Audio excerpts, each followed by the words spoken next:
5, 4, 3, 2, 1. 50, gauche 20 pour droite 25. Droite 25 pour gauche 25. Gauche 25. Droite 25 points sur gauche 30. 25 points sur gauche 30. Sur l'autre 30 plus. Bienvenue dans Champions 2001, numéro 52 de cette 8e saison. Nous sommes en Grande-Bretagne et plus exactement à Cardiff, capitale, cœur du pays de Galles. Cardiff, c'est la ville de départ et d'arrivée du Rallye de Grande-Bretagne, 14e manche du championnat du monde des rallyes. Quel championnat et quel suspense après une saison complète, une année complète de combat total. 4 pilotes et 2 constructeurs peuvent encore être champions du monde. Quel championnat, quel suspense. Les auteurs britanniques sont passés maîtres dans l'art de l'intrigue, mais ni Alfred Hitchcock, ni Agatha Christie, ni Mary Higgins Clark n'auraient pu imaginer le scénario de l'ultime rallye 2001. P Intérim vous invite à vivre le mondial des rallyes. Cap sur la Grande-Bretagne. Après un an de course folle aux 4 coins du monde. Après 13 rallyes courus par tous les temps. Après 227 spéciales disputées au sprint. Après 60 heures de combat total et 7000 km, 4 pilotes peuvent encore être sacrés champions du monde. L'Écossais Macrae, 3 fois vainqueur au RAC. Le Finlandais Mäkinen, il n'a jamais gagné ici. Le Britannique Burns, 3 fois vainqueur d'affilée en Angleterre. L'Espagnol Sainz, 2 fois vainqueur du RAC. Colin, Tommy, Richard et Carlos, le carré d'as du mondial 2001, lequel des 4 sera champion du monde? Après un an de course, 13 rallyes, 227 spéciales, 60 heures et 7000 km d'affrontements furieux, 2 constructeurs peuvent encore être sacrés champions du monde. Entre Peugeot et Ford, il n'y a que 4 points. 4 petits points entre l'ombre de la défaite et la gloire du triomphe. L'enjeu est macroéconomique, planétaire, commercialement et industriellement méga important.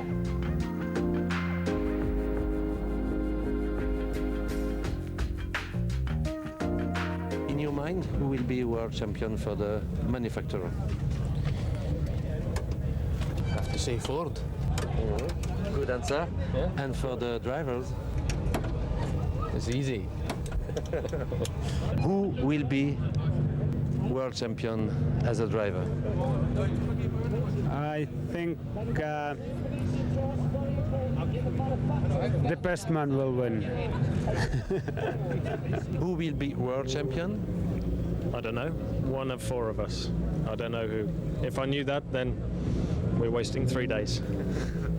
Carlos, qui va être champion du monde pilote? C'est pas, il faut demander.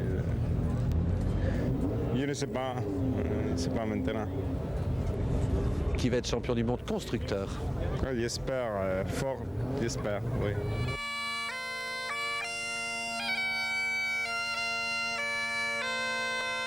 Sept équipages belges sont au départ du rallye de Grande-Bretagne. Cet équipage, c'est la plus forte représentation étrangère. C'est la preuve que la Belgique, qui n'a malheureusement plus aujourd'hui de pilote en Formule 1, est bel et bien une terre de rallymen.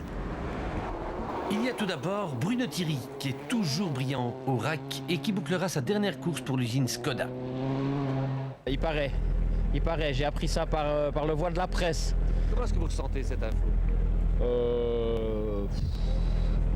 Comme une frustration pour l'instant. Freddy Dwax effectuera son dernier rallye en Mitsubishi avant de rejoindre l'usine Hyundai. Vous avez tout essayé ou vous allez rouler à votre rythme? Ah non, on va rouler. Et le rythme est un bon rythme. Gas given. Gas given. Troisième Belge, Grégoire Demévius sur la 206 World Rally Car du Peugeot Team Belgique-Luxembourg. Pilote privé, il jouera les francs-tireurs. J'ai toujours beaucoup aimé cette course, c'est mon 11e RAC. Mais voilà, il faut le temps de s'y remettre. Je crois qu'il va falloir un petit peu se cracher dans les mains, se forcer au début pour retrouver le feeling. Enfin, il y a 4 jeunes Belges au départ. Larry Coles en Peugeot 206 belge et François Duval en Ford Puma anglaise. Ils vont découvrir les spéciales piégeuses du rack. N'empêche, ils viseront le podium en Super 1600. Dans la catégorie voiture de production et au volant d'une Mitsubishi Group N, David Sterckx va lui aussi découvrir le rack, tout comme Bob et Tom Colsoul. Il espère briller. La première journée du rallye de Grande-Bretagne se déroule au nord de Cardiff, autour des Black Mountains, des montagnes noires, où il spécial les 140 km électriques sous haute tension. Colin McRae est le premier en action. L'Écossais a été champion du monde en 95, il veut le redevenir, il est survolté. D'emblée, il signe le meilleur temps. Tommy McKinnon était 4 fois champion du monde. Il ne pense qu'à une chose, récupérer sa couronne, et il attaque. Il a tapé à rocher. La Mitsubishi devient inconduisible.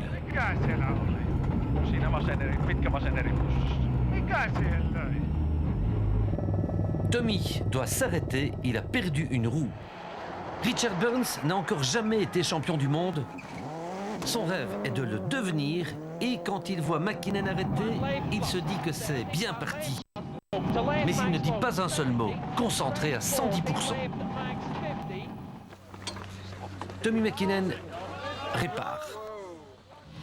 Il parvient à rejoindre l'arrivée, mais il a perdu plus de 20 minutes. Toute chance de bon classement et tout espoir de titre.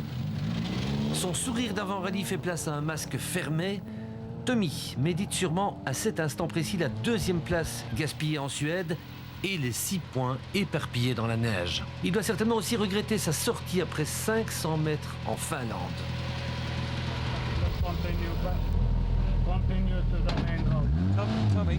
Son 5e titre vient de s'envoler. Carlos Sainz est en chasse. Mais son pneu avant droit éclate et la Focus devient folle.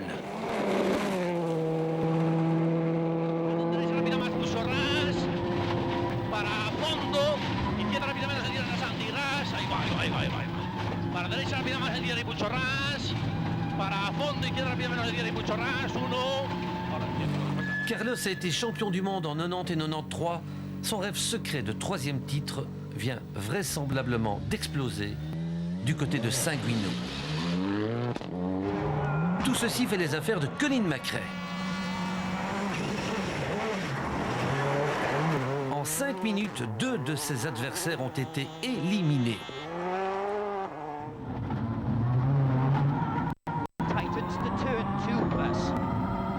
Mais Colin McRae s'en fiche. Alors qu'il pourrait se contenter de suivre Richard Burns et de se classer juste derrière lui, ce qui lui garantirait le titre mondial, il continue d'attaquer.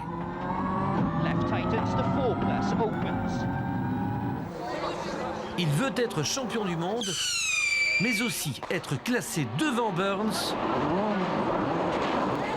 Donc, comme on dit dans le jargon, il pète un plomb. 6 right and 6 left over crest opens. Okay, into 6 left minus opens. Into 6 crest, 70, 6 left tightens, and right tightens to 5 minus. 30, 5 left plus, cut. Into 6.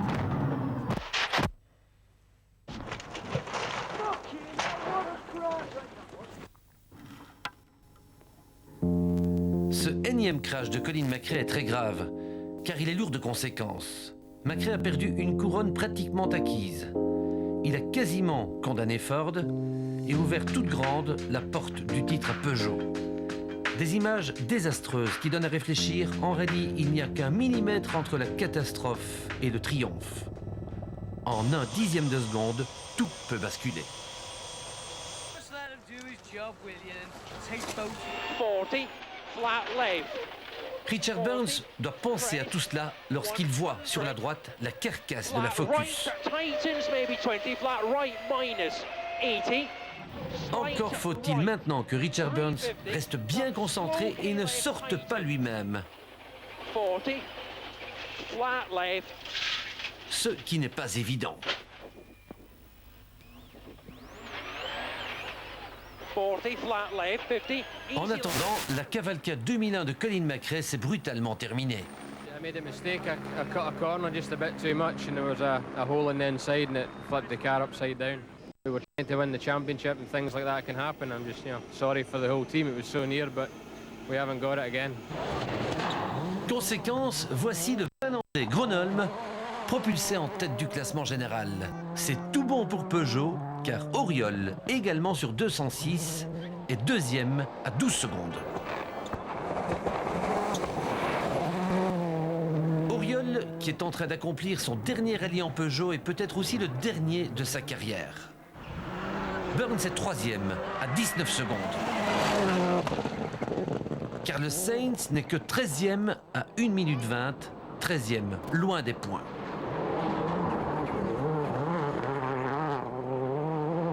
L'Espagnol est précédé par nos deux Belges de pointe.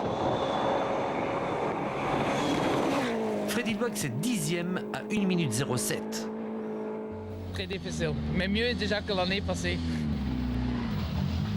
Bruno Thierry est 11e à 1 minute 11. Difficile de faire mieux avec l'engin mis à sa disposition.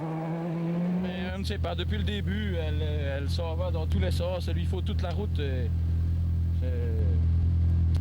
C'est inconduisible. Grégoire Demévius est 14e à 1,44. Revenir au rack après 3 ans d'absence n'est pas facile. Dur, hein. Ça va vite, il faut qu'on trouve le bon système dans les notes parce que parfois on est un peu trop juste. Ça va. Un Belge est en tête de sa catégorie. François Duval domine la Super 1600. Et pourtant, rappelons-le, il roule pour la première fois au rack. On a démarré pas trop doucement, mais on a un manque de motricité. Et sinon, ça va pas trop mal. Je crois qu'on fait un bon temps, ouais. Et ça glisse. Et ça glisse tellement qu'il sortira de la route un peu plus loin. On en reparlera. Larry Coles découvre lui aussi le rallye britannique et on ne peut pas dire que ce soit bien parti.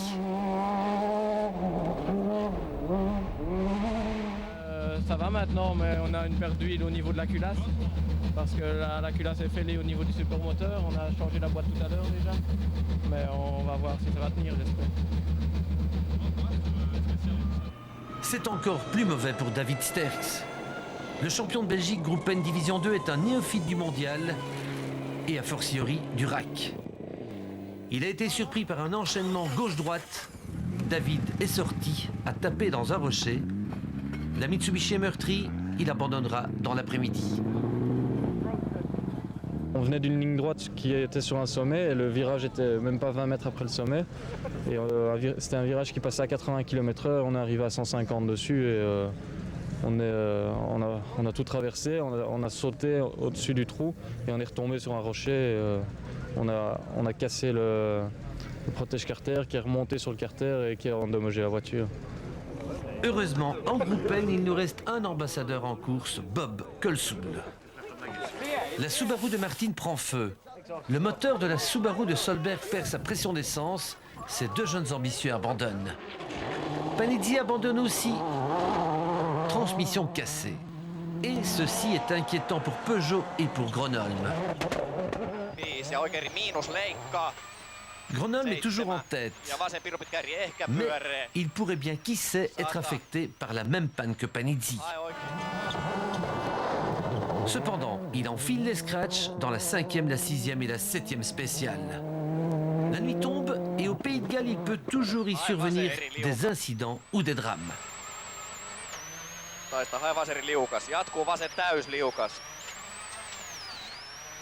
Gronholm dérive mais s'en sort bien.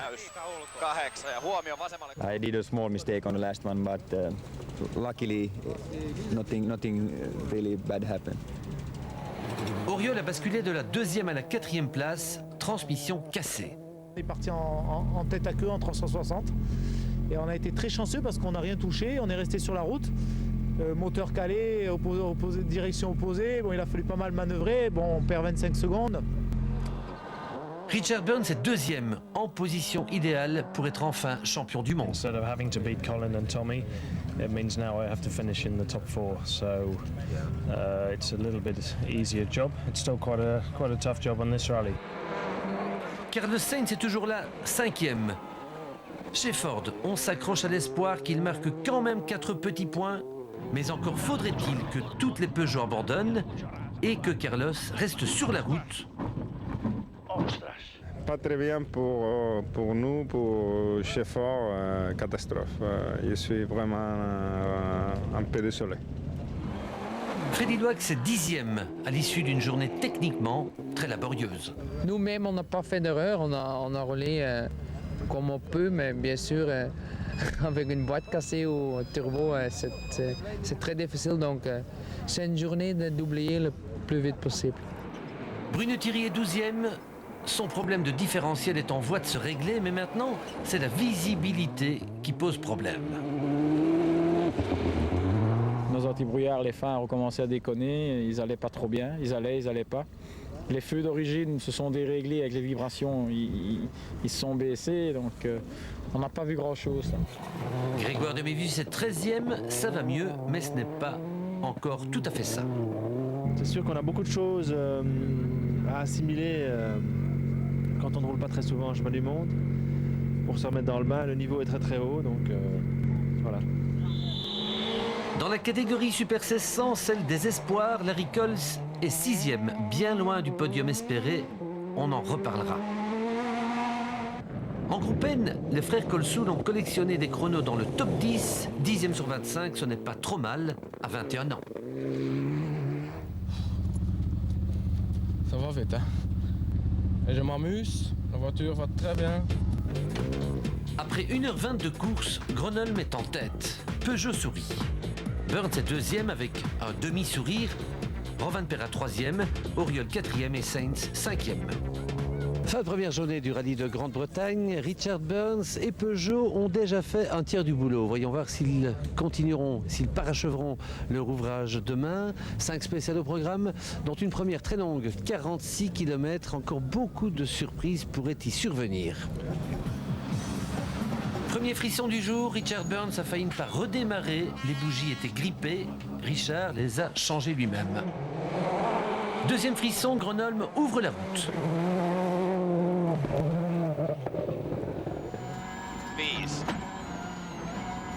Ça glisse. Et c'est limite.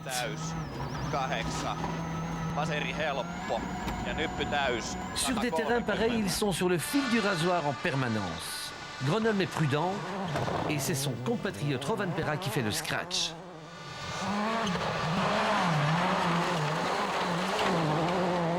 Au Pays de Galles, tout peut arriver. Auriol est sorti de la route et a dû pousser pour s'en sortir. Sainz le rattrape.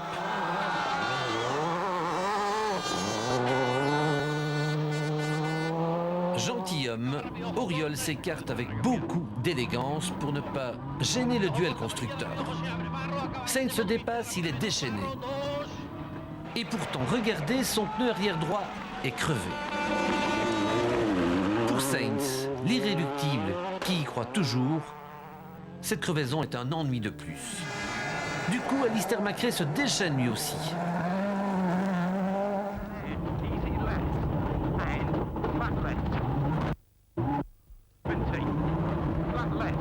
L'image est suffisante pour se rendre compte qu'il est bien le frère de Colin McRae.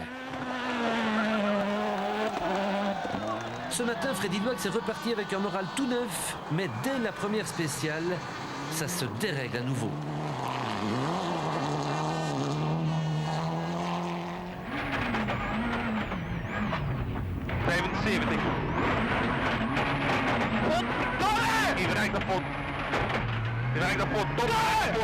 Het proberen keer, 150. 150. Al op de weg, Freddy, kom aan. 150, top 50, even rechts naar Paul. On a cassé la boîte après 20 km. On a plus de 3 et 4e. Et on va voir s'il peut changer ça dans le service. La boîte est changée et Freddy repart. Mais dans la spéciale suivante, la nouvelle boîte casse à nouveau. Il n'a plus ni troisième ni quatrième. Un risque que tu arrêtes? Il y a un risque. Je ne sais pas, parce que c'est déjà la deuxième boîte, donc je ne sais pas qu'est-ce qu'il reste encore. Il ne reste plus de boîte de vitesse pour Freddy. Il doit abandonner. Du coup, Bruno Thierry s'empare de la 10e place. Et Grégoire de Mévius est 11e. 11e, premier pilote privé car son rival Neil Warden a tapé dans un portail.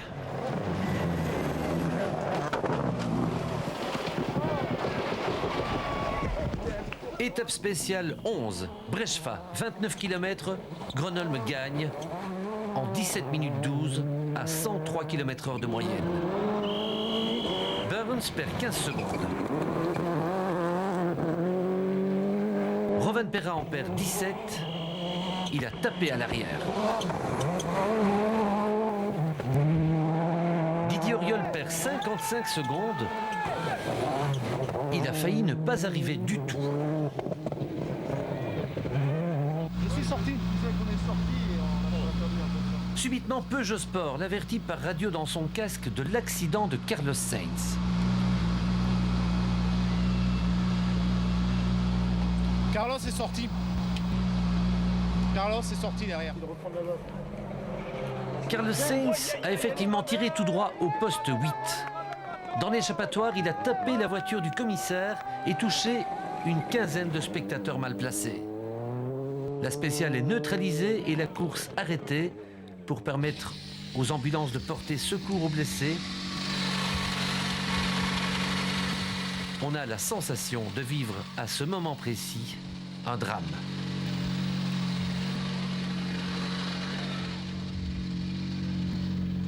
We went off in one place. It was a hell of a lot of people into the exit of the corner and we hit quite a lot of people, even kids. I don't know what's... Did you roll the car? No, no. Are you both okay? Yeah, but the people were injured. People are hurt, are they? Okay. Ford décide de retirer Carlos Sainz du rallye. Ford a perdu le titre. Heureusement, on apprend que personne n'est gravement blessé. Really happy that the people involved are not very bad injured, and I feel sorry about that. Peugeot devient donc champion du monde, mais par respect, ne le célèbre pas. Peugeot revient de loin, qui était complètement KO à mi-saison. C'est vrai que nous avons connu un début un petit peu difficile parce que pas mal de problèmes techniques nous ont empêchés de montrer tout le potentiel de la voiture et de nos pilotes. Et puis ensuite, une fois que ces petits ennuis techniques ont disparu, la 206, ses pilotes, l'équipe de Peugeot Sport ont montré que nous étions bien les meilleurs. Gronholm a toujours 1 minute 35 d'avance sur Burns. Rovanperä est à 11 secondes du Britannique. Bruno Thierry est 8e, Grégoire de Mévius 11e, Larry Coles 24e et Bob Colsoul 41e. Il fait toujours aussi gris au matin de cette troisième journée, on annonce de la pluie. On sait déjà une chose, c'est que Peugeot sera et est déjà champion du monde. Mais il reste 2 questions à trancher. La première, est-ce que Gronholm va gagner ce rallye de Grande-Bretagne dont il rêve depuis toujours? Et puis la deuxième, est-ce que Burns terminera et sera donc champion du monde?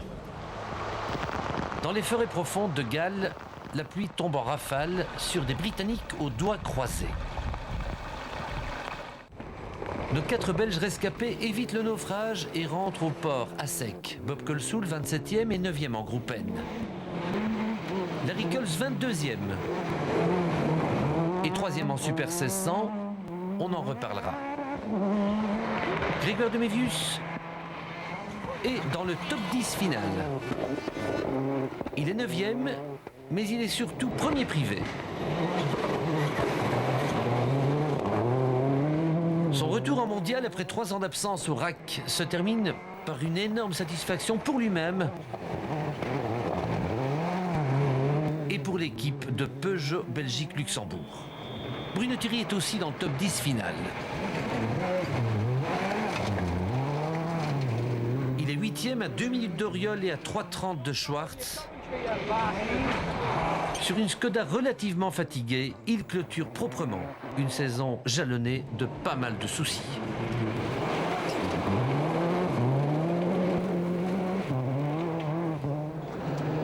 Rovanperä repart comme un avion de chasse. Objectif, dépasser Burns. Donc, Harry, le Finlandais, prend des risques.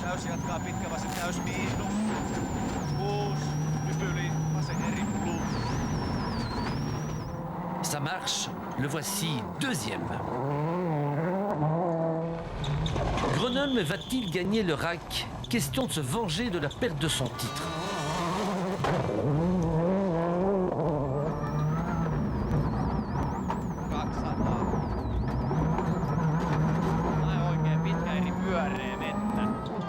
Il surgit devant le château de Magram.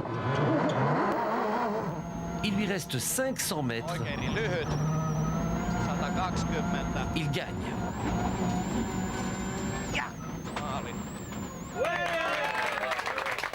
Cette fois, Peugeot peut fêter dans la joie un deuxième titre durement, très durement gagné.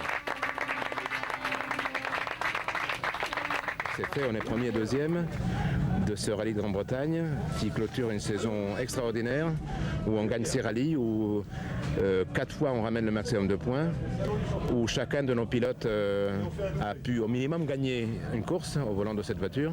L'équipe est extraordinaire. Je crois que c'est difficile de s'imaginer combien il est dur de gagner 2 fois d'affilée un championnat de ce type. Donc je suis fier du travail qui a été fait. C'est l'aboutissement de notre saison, c'était l'objectif et les gens ont tellement travaillé pour l'obtenir que vous avez vu la joie de tout le monde ici. C'est la vôtre aussi? C'est la mienne aussi. Dernière question. Burns sera-t-il champion du monde? C'est la plus longue spéciale de sa vie. S'il sort de la route, si quelque chose casse, s'il fait une faute, s'il abandonne, ou même s'il perd 3 minutes 30 et qu'il n'est pas quatrième, c'est Colin McRae qui sera champion du monde. Devant le château de Magram, il termine en 3e position. You're the best in the world! Richard Burns et Robert Reid sont champions du monde pour la première fois de leur vie. When you were young, you were dreaming of this? Yeah. Richard and I have talked about this ever since we started co-driving. I started co-driving with him, and I was 91. So it's like a dream. Yeah. And it's hard to believe that it's actually come true. Yeah. Grâce à sa 3e place, Richard Burns est donc champion du monde. Grâce à ses 4 points, il saute Colin McRae et Tommy McKinnon.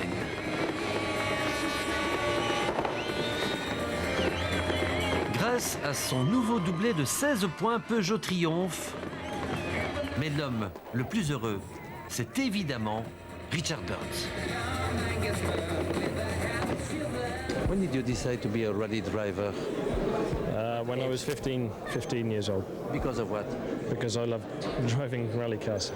And your model on that time was?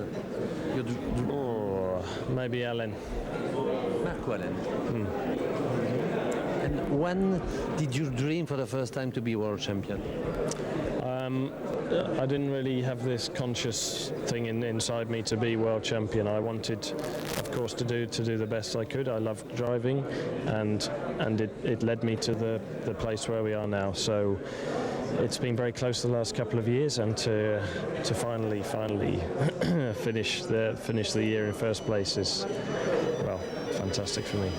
This title will change Richard Burns, or you will be the same? I don't think it'll change, but like I say, maybe just make me a little bit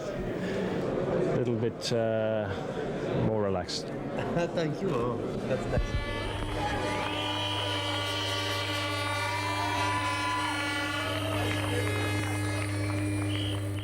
Voilà, c'est avec ce podium au centre de Cardiff que se termine le RAC Rally, le Rallye de Grande-Bretagne 2001. Et c'est une tradition, vous le savez, quelques-unes, même beaucoup des vedettes du RAC, du Rallye d'Angleterre, vous les retrouverez le week-end prochain au Champions Day à Francorchamps. Écoutez bien. Au Champions Days, voici